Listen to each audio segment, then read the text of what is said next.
Hello and welcome to SBN News. I'm Kendra, the Head of Community at SBN. And I'm Scott, the Head of Marketing. Earlier in the week, we hosted our first monthly member event of 2021, where our members heard from Ian McNeil of Whereverly, Craig Everett of Hollybob, and Alexandra Byrne, Annabelle Beckwith, and Callum Byers, who have launched a leadership coaching initiative within SBN. They will have a growing collective of fellow coaches within the membership who will deliver pro bono advice and drop-in sessions for those who wish to seek advice and discuss key areas of leadership coaching within the group. If you would like to learn more or join the group, let us know. Yeah, so as Kendra said, it's been a busy week bringing the membership together. Along with that event on Tuesday, we also had an amazing session with Joy Lewis, along with Ross and Vianna from AAI Employability. They answered some of our questions on how to tackle difficult conversations on racism, equality, diversity and inclusion. It was a really good session of practical tips. And then, as Kendra mentioned, we got all the members together on Tuesday to support some Scottish businesses. We also had a masterclass from Dame Laura Lee, who's the Chief Executive of the cancer charity Maggie's. That masterclass will feature as an episode of the podcast series in the coming weeks, so keep an eye out for that. We also saw many people raise a hand to offer support to some of the speakers on the evening. Our interview with legendary Scottish football manager Craig Brown also came out as a podcast this week. We sat down with him last week to sort of discuss his thoughts on the upcoming Euros and a look back at his career as the last Scotland manager to take us to national finals. In the news, we've also heard a lot from the Glasgow-based Spellfay, who are led by SBN member Chris Newlands. Their app used satellites to let you virtually attend the US presidential inaugurations on Wednesday, and we saw some great photos across social media of that. We also have some members who've come together this week, away from The Ordinary, who are a luxury travel operator who offer bespoke experiences in Scotland. We're interviewed by Angel Sheer Glass, and you can read that on their website. And two members came together to talk all about tartan. Anna White from Scotland Shop chatted to Glenn Moyer for his podcast, Under the Tartan Sky. But speaking of tartan, we've got a very exciting thing coming up next week. Next Thursday, January 28th, we have our Business and Burns conference, where we're going to celebrate Rabbie Burns and the deep connections between Scotland and the US. Join ourselves, the Scottish Government and others for a series of conversations that will showcase the attributes of a modern, innovative, inclusive and socially conscious Scotland. Areas of focus on the day will include life sciences, social enterprise, sustainability and the critical importance of inclusivity. That's not the only thing happening next week. Andrew Morrison of AM Bid is continuing his LinkedIn Live sessions, where he's going to be interviewing Ian Houston, our ambassador in Washington. It'll be a prime time for it as well, as he'll be talking about what the new presidency means for Scotland. These are really insightful and quite honest sessions that Andrew does on LinkedIn. You can watch them all just by connecting with him. His last interview was with Callum with a K, Russell, who launched Entrepreneur. I highly recommend checking that one out. Then on February 2nd, we've got the Net Zero Scot Digital Conference, where we will cover practical steps you and your business can take towards becoming net zero, the importance of COP26 that's coming up this year and what it hopes to achieve, as well as discuss some of the resources and support available to small businesses. But that's enough about what's coming up. What have we got planned today? Well, I'm welcoming our first guest today, which is Tony Martin, co-founder of Celestial Labs. Hi, Kendra. Hello, Tony. How are you today? I'm very well. How are you? I'm good. So just to kick off, do you mind telling our audience a little bit more about yourself and Celestial Labs, please? Sure. Well, I'm one of the co-founders, one of three co-founders of a company called Celestial, or Celestial Labs is our full name. And Celestial is a drone display business. That may be a term that many people are not yet very familiar with, but what that means essentially is that we can put a few hundred drones up into the sky, into the night sky, each of which has an LED light attached to it. And those hundreds of drones can be choreographed to make beautiful, intricate patterns, to show off logos, or to, in fact, tell beautiful stories. And that's essentially what we try and do. We're a collective of creatives and storytellers with a heavy underpinning of technology. And Celestial tries to tell those stories on behalf of the clients that take us on. Amazing. And you were part of a collaborative project with Edinburgh Hogmanay. What was your involvement in that? And can you tell us a little bit more about that? It was absolutely stunning. We were really excited to be invited by Underbelly. Underbelly is a production company that usually runs Edinburgh's Hogmanay event. And they invited us to, with the background of COVID and the challenges associated with that, to pull together a show for Edinburgh's Hogmanay that wouldn't necessitate the need for crowds to gather at any of the big public landmarks in Edinburgh. And we were able to work with Jackie Kay, the Scottish Macar or Poet Laureate. She developed a piece of work that was incredibly touching verse that formed the basis of our script. We developed a script and then we created animations that were again underpinned by Nightworks, a Scottish independent band who've got an amazing reputation and created a beautiful piece of music that was incredibly emotive and helped us deliver and tell the overall story. Now, finally, we worked on some founding illustrations by, well, it's going to be terrible. I remember his first name, Gary, but I do not remember his second name because I didn't keep any notes about that. But Gary, we'll have to do the research. Maybe you can help me out with that. Well, Gary created some of the initial illustrations that then informed our animations. And we took those initial illustrations and turned them into a whole range of beautiful moving images that helped tell the story that Jackie Kay drafted in her beautiful poem.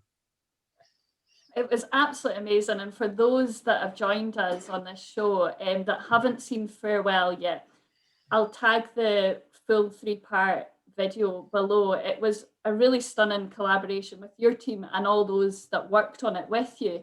And it provided that joint experience for people in Scotland and beyond. And it connected our Scottish diaspora back to Scotland. So using Edinburgh Hogmanay as an example of how we can bring together a global audience and celebrate together in an eco-friendly manner, as you mentioned there, what are some of the positive effects that your technology and drones can have on the environment? Well, first of all, let's talk about, the reach. We were stunned to find out that when we analysed who had looked at the video, we're now at close to 9 million people around the world. 650 news outlets distributed it. So that 9 million doesn't include access from those 650 news outlets. 50 territories with exposure to 2 billion people. And that is above and beyond anything we expected. So first of all, of course, it went to the Scottish diaspora, but we feel it went well beyond that. I think an example of exactly how far it went was that we even had communications from a high security prison in Mexico who said that some of their inmates had been reduced to tears because they watched it and they loved the togetherness and the kind of inclusive qualities of the story that we told and the hope that it engendered. We wanted the story to be able to tell and acknowledge all of the issues that we've faced over this last year, consolidate where we are now as people, and then project forward with a message of optimism for the years ahead. And we think we did that. Where do we think we can go with the technology in general? There are so many places and so many industries that we think can be a touch point for drone technology and drone displays as we go forward. You've only got to look at the fireworks industry to understand that people are feeling a little bit queasy about fireworks now. Putting out all of that carbon and all of those heavy metals into the atmosphere doesn't really feel like the right thing to do. So that's just one element. Another element is the fact that, we can tell stories. Yeah, and we can tell them in a consistent and beautiful way. We can incorporate other bits of creativity from different creative partners. And that goes beyond what fireworks and many other event technologies can deliver. We can augment performances. We're looking at delivering new technologies this year that will see collaborations with onstage performances and the ability for onstage performers to control the drones with their movements or with their actions. We also want audiences to be able to control the drones by various technical means that we're going to be launching this year. And beyond pure entertainment, we see drone technology as being a mechanism that will allow us to help people in need or people in danger. So we have a not-for-profit division called Human Support, and that enables us to put messaging up into the air that will allow, for example, refugees to find safe passage, people on the Mexican border to find drinking water, so that, you know, there's a real lot of fatalities on the Mexican border as migrants try to make it into the US. Because they just don't get access to water. We want to steer people away from forest fires. We want to steer people away from minefields. We want to tell people, you know, exactly when aid is going to be delivered with a ticker tape that kind of does a countdown, you know, chronological countdown for when aid is going to be delivered to their area. So all of these things we feel are front and center for what Celestial is going to achieve over and above what we already achieve with entertainment. So we're definitely, you know, trying to rehabilitate the word drone. It has negative connotations, obviously with warfare, but even with, you know, people getting annoyed with drones on the beach when they're sunbathing, you know, all of those things, you know, can have a negative impact. But we want to really push this positive rehabilitation of the word drone and show that drones really can be for good. Sounds absolutely incredible. And you've already transformed the way that people might have seen drones used traditionally in our skies by conveying a stunning art form in the skies. But actually for you to delve into how you can offer that human support is absolutely incredible. And it's transformed my thinking on drones and how they can be used in the future. So what's on the cards for you and your team in 2021 and beyond? So we have a number of events that are already in the pipeline that we know that we've secured for this year. A couple of those events really do underpin our ethical credentials with large organizations from around the world that have a very high profile. We can't really share what those organizations are specifically, but most of you and your viewers will know what they are, and the penny will drop when we make announcements about those.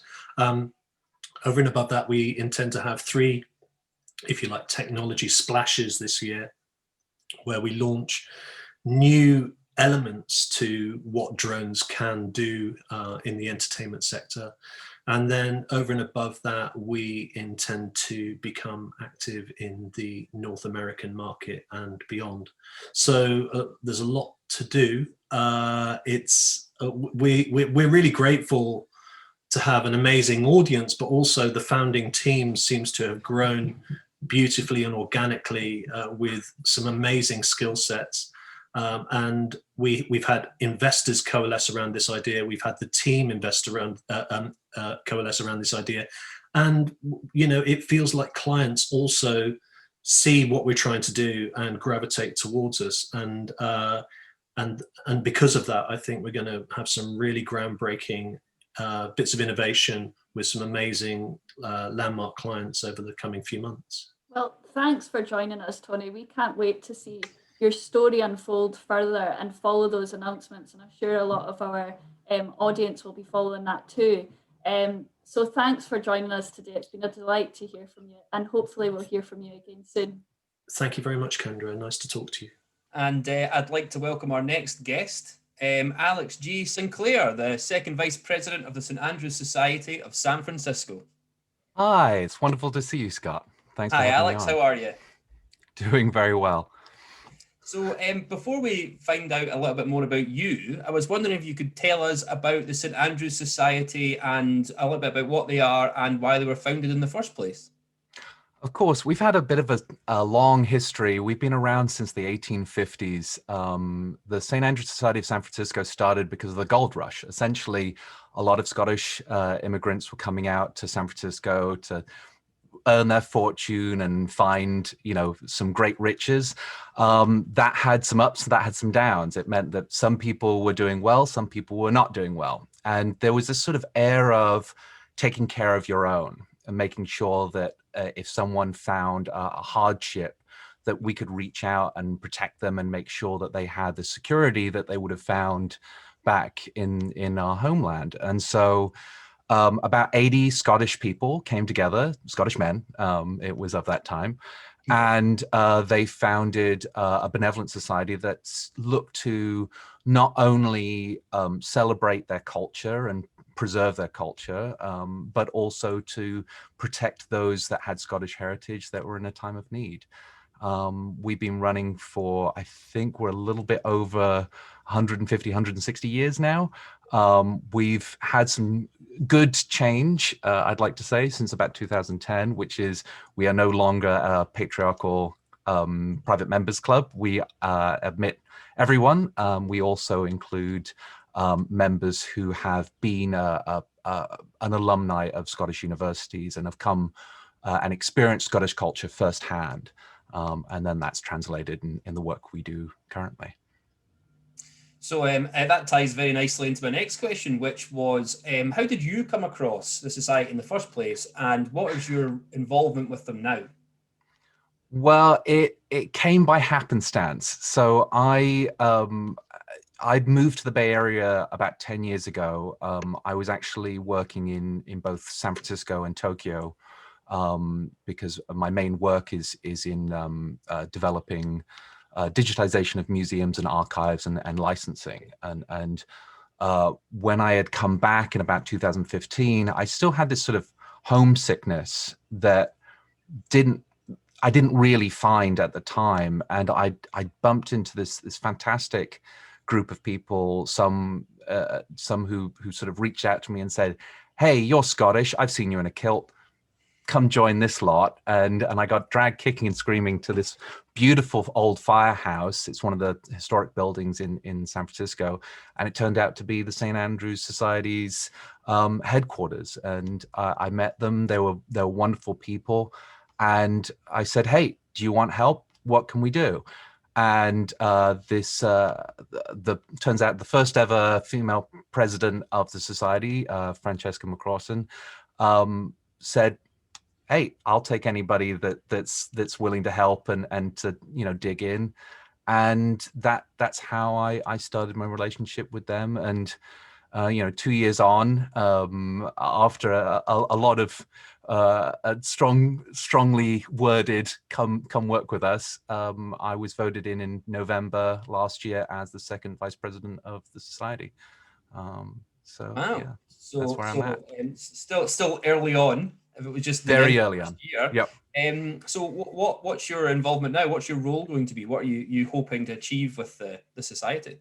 Well, COVID is really changed the way we look at the society and how we engage with our members. A lot of our members are of a senior generation, and we're really trying to sort of focus on being able to make sure that they're taken care of, see that a new generation is brought into our society. And so I'm trying to sort of figure out a way that the experiences that they had before COVID are still maintained. So the first thing that I did when I came in was I started a Whiskey Wednesdays club. So every month we go over Scottish exports and really explore through virtual tourism the different regions of Scotland and the different great produce that Scotland produces. And then the big thing that we're working on upcoming is on January 30th is the virtual Burns Supper, which essentially is a 3-hour catered event where we're shipping a full 5-course meal, haggis included. And we've got some really wonderful people that have contributed because we are at a virtual space, like Gerda Stevenson, who's a beautiful poet and artist. We've had Gary Lewis gave this beautiful rendition of the history of Burns and recanting poems. We've got artists that have come in that are local to our area that are providing that cultural connection, but also some crazy kids that are out here in London and the UK of the exiled Scots are going to perform as well.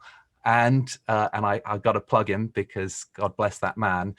Ian Houston will be giving the reflections of the immortal memory with the words that Gary Lewis had spoken so eloquently. And it's a nice reflection of what the UK and America combined can really bring to the table when we work collaboratively.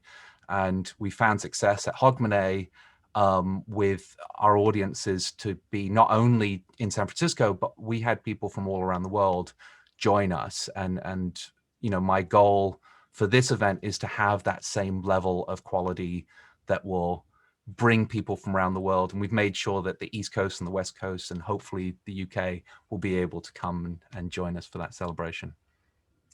Yeah, it'll be wonderful. And yeah, I can't talk highly enough of Ian. I'm not entirely sure he sleeps because he seems to do so much for us and everybody else. There's a law against it. He must work 24/7 for the Scottish benefit. That man will die with a flag in his hand. Yeah. So I got to give my hat to him. He's a real hard worker. Yeah, I mean, it sounds like an exciting event, and people will be able to learn more about it because we'll have links in the description of this video. So you mentioned a little bit about how, for lack of a better word, modernising a over 150-year-old institution is. And I wondered if you had, and it sounds like you're quite passionate about it, and I wondered if you had further plans to continue that throughout 2021 in the near future. Yeah, I think there's a lot of opportunity for, you know, COVID allowed us to really reflect. And this has been a year of reflection where once you take away the trappings of what it means to be Scottish, it really boiled down to really how do we evolve as a society, not just in San Francisco, but all St. Andrews societies, all Caledonian clubs, all Scottish business interests, and how can we group together as a nation, as a global presence from the Scottish diaspora to really be the voice of Scotland. You know, we are the hands, or the, if I coin a business phrase, the franchisees of Scottish culture. There's a lot of good that we can do when we start holding hands together and moving in unison to be able to create a presence. And I don't think people realize how much of a presence we have in America, both historically, you know, as the founding fathers of America are very much Scottish in their presence, but also in new technology and new business with the University of Edinburgh's space program, a lot of Scottish investment in Silicon Valley. And we are now part of what is essentially the modern day gold rush. And so history is only just repeating itself. We just want to make sure that we are there so we can show our Scottish values and be able to reinterpret what does it really mean to be Scottish, whether it means that it's who we are as a people, but also what the faces that represent Scotland really look like when you band us together.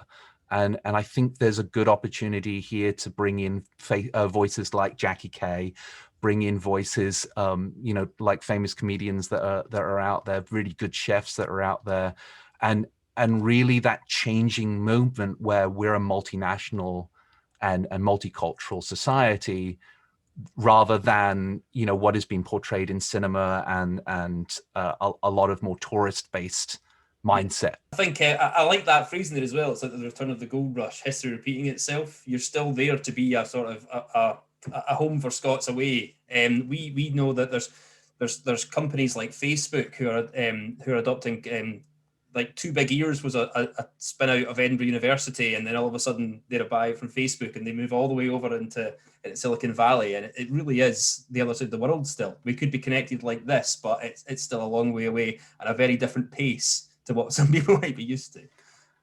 So I just want to say thank you very much for joining us today, Alex. As I say, we'll have more details about your upcoming event, Burns Night, in the description of this, but it really does sound exciting. Thanks for joining us. Thank you. It's been a pleasure. As always, Scott and I extend an invite to those who wish to join us on future SBN news shows, so get in touch. Thanks again to our guests. And don't forget to join us next week for our Business and Burns Night, the 28th of January. Thanks very much now, everyone. See you. you next week.